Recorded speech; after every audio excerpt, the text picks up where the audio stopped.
Good morning! This is our first day here in the new house. Actually, it's not new house, it's old house.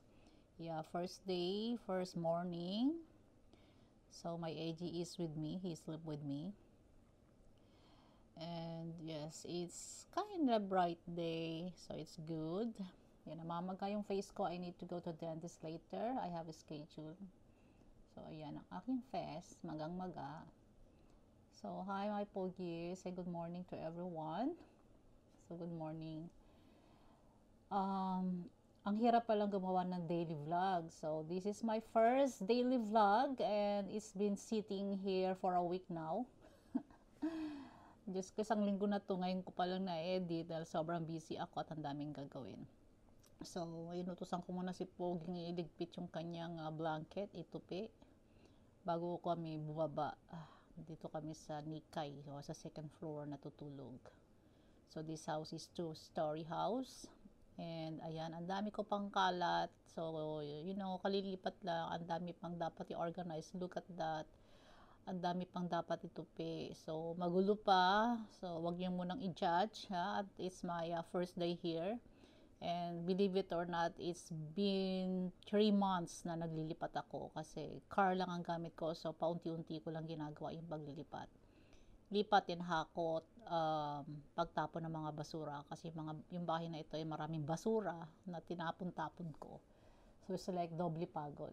So, baba na kami. And then, ayan, prepare na ako ng breakfast. So, what's in the fridge? Yan lang ang laman ng fridge. So, shogun na yun lang ang gagawin ko. And look at that, pati ang kalan dito is yan lang, one burner. So, tsaga-tsaga, total Pilipina naman tayo, sanay naman tayo sa hirap. So, kung ano lang yun nandiyan, syempre, pagtsatsagaan natin. And, hindi mawawala sa breakfast ko ang coffee. Yan. Mawala ng lahat, wag lang ang coffee. Coffee is life for me.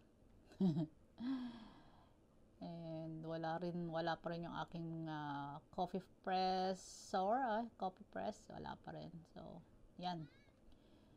Maraming gagawin ngayon, so need energy, and then jumbi na after breakfast, of course. At ang mga pupuntahan ko today is sa school ni AG dahil kailangan kausapin yung teacher. First transfer kasi siya, magta-transfer, new school year. So, grade 3 na siya sa pasukan. From our house going to school, ayan ang haba ng lalakarin niya. Mga 10 to 15 minutes walk. Pero kung siguro ako tumatakbo sa AG, mga 7 minutes lang kaya niya na yan. At medyo malayo. Syempre, hindi nawala yung pa-picture ni Pogi. So, anyway, pagkatapos namin, ayun na, nakarating na kami sa school, and then after nga namin makipag-usap niya sa school, diretso na kami. And naglakad naman na kami papunta sa parking. Imagine nyo yung parking namin. Ang parking ko sa bahay, dahil ang bahay na tinitirahan ko ngayon is nasa ibabaw ng bundok. So wala kaming parking doon. Naglalakad pa ako kung saan ako nakakuha ng parking spot na binabayaran, na nirerentahan. So ayan, is 10 or ayan, ganoon din ang lakad, nasa 15 minutes walk din papunta sa parking. Ang galing, di ba? ay. So, yan ang gagawin naman namin ngayon. So, after nga sa school, ang gagawin naman namin is mag-open account dahil yung lunch dito sa school kasi may lunch na sila sa school. Kumbaga, binabayaran na lang through bank. So, kinukuha na nila mismo sa bangko. And then, after nyan, diba, daming lakad. Pagkatapos nga namin sa bangko, dumiretso na kami sa police dahil kailangan ko rin ipa-change address yung aking driver's license. And then, after sa police, diretso na kami sa FUSA. And then, nakatulog na nga si Pogi. Pagdating naman namin sa FUSA, sa Family Mart na kami nakapag-lunch. Yan, mabilis ang lunch, 'di ba? Okay na 'yan, convenient, kaya nga convenient, 'di ba?